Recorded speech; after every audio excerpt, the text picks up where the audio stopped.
Greetings from Dystopia, episode 218, Tech Tuesday. Mini wood gas stove, and hopefully a meal in the woods. Heading out to run an errand real quick, and then I'm going to go test a miniature wood gas stove that I built. I wouldn't say miniature. I'll show you the underlying video here, but it's a Campbell's soup can.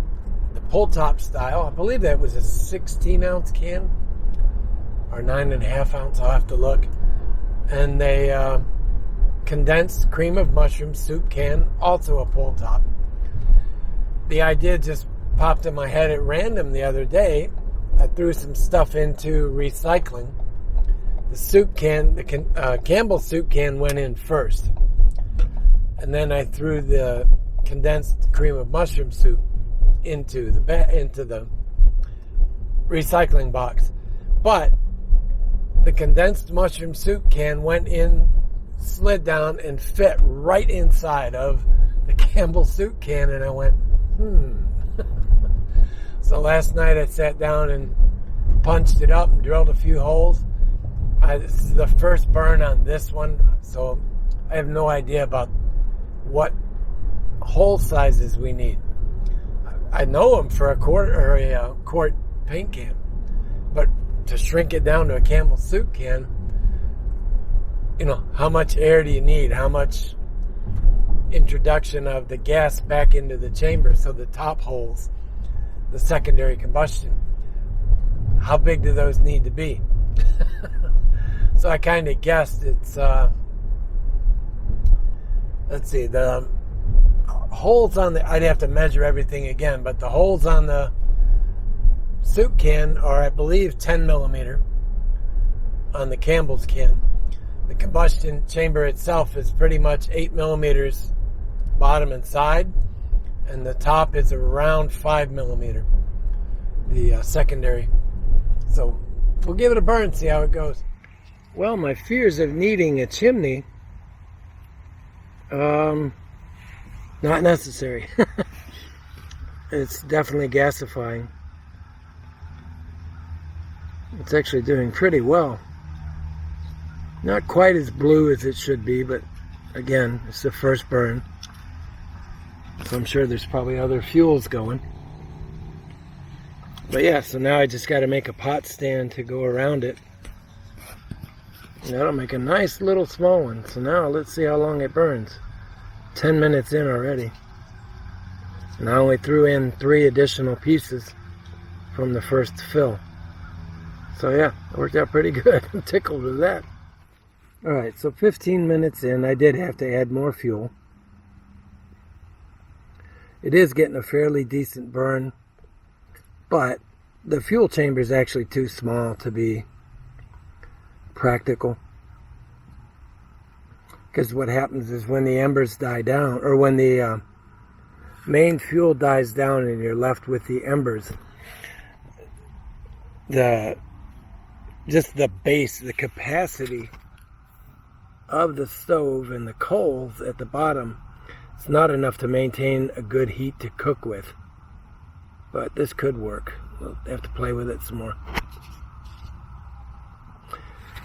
Sitting here watching it now, it definitely needs a chimney, which you're going to have to do anyways as a pot stand, so I think we're all good. Alright, just waiting on the final burn down. As you can see, I'm holding my hand above it. It's not going to be enough to cook with. So from being fully packed to the ember, to the coal state, took about 12 minutes. Is it long enough to boil water? Absolutely. But could you come back and cook over it? No. You could keep something warm, like your hands. But no, it's too small. I will add some more air holes to the bottom and then come in around the sides at the bottom of the burn chamber with a smaller ring of holes, just to try it and see if that makes it burn hotter here at the end, because it almost feels like it's oxygen starved, but yet if you look down in there, it's clearly burning. So it was a fun little trial, just an experiment. Well, it did okay. Certainly the one from the quart can well outperformed this one. But this was just for fun. I mean, it happened to fall together when I threw it in recycling, so it made sense just to play with it, just to try and see what we came up with. But yeah, it's all right. Anyway, so I'm going to clean up any trace of me being here, head on out. Now you see it. Now you don't. Leave no trace.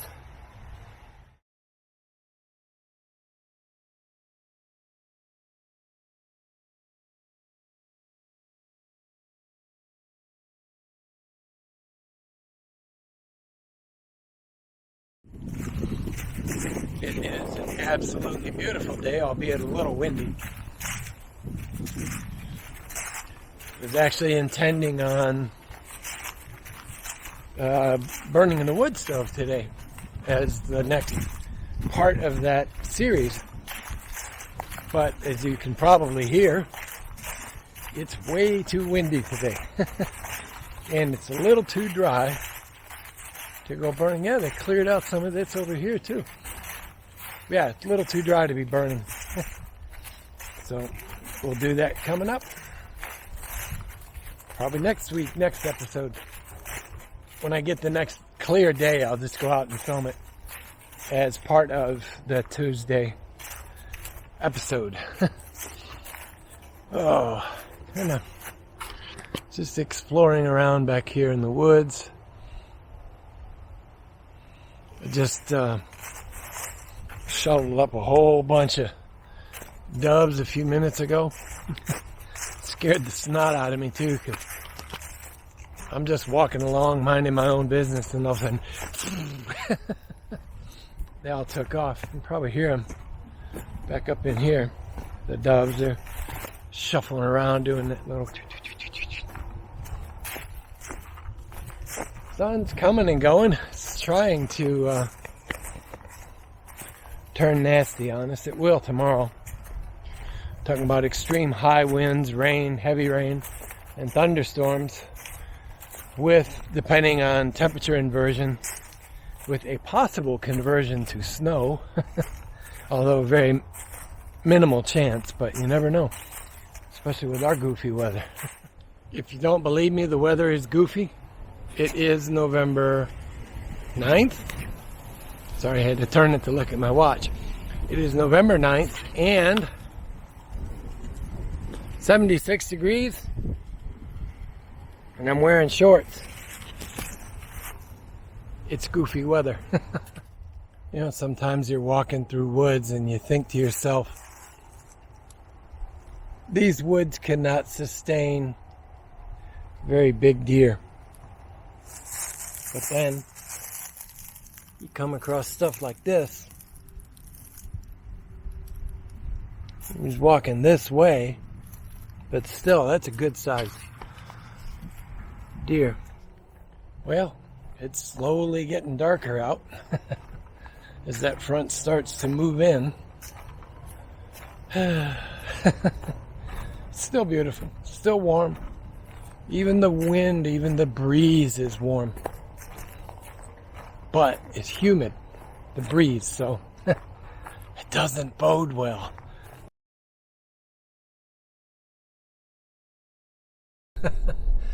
That's it for today, guys. Be good, be well, wear a mask if you have to, you should. Stay smart, be strong, stay mighty.